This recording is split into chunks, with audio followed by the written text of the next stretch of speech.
August 29th, 2015.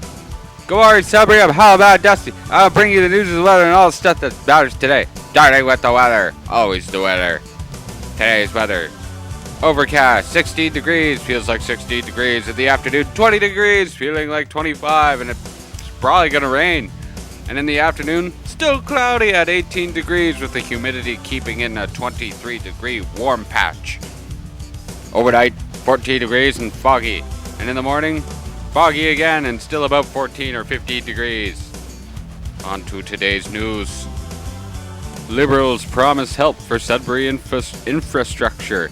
Sudbury Liberal Party candidate for the October 19th election is pledging that if elected, his party would nearly double the infrastructure investment to almost $125 billion from the current $65 billion, which is a lot.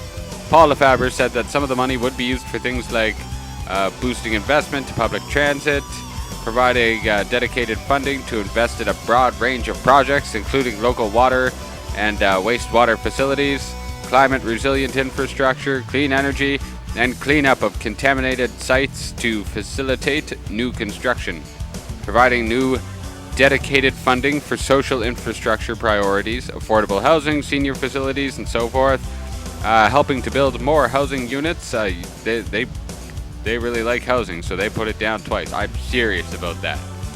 Funding for the creation of thousands of new child care spaces, enhancing their quality and ensuring that affordable child care spaces are available to more families who need them. So they'll be doing things like that, and that's one of the promises they made if they're elected. But we all know how electoral promises can be.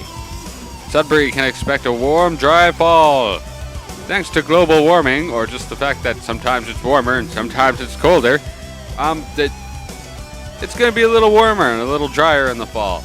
And that shouldn't be too bad. Farmers were concerned that there might eventually be a sudden drop and frost might take over the crops, but we'll see how that works out later. We can't find out what's going on with that until the temperature actually drops to below freezing. And a little bit of Kapuskasing news. There's a wreckage that seems to solve a 23-year-old mystery. For years, residents of Kapuskasing and Hearst wondered about the fate of Paul and Susan Jonas.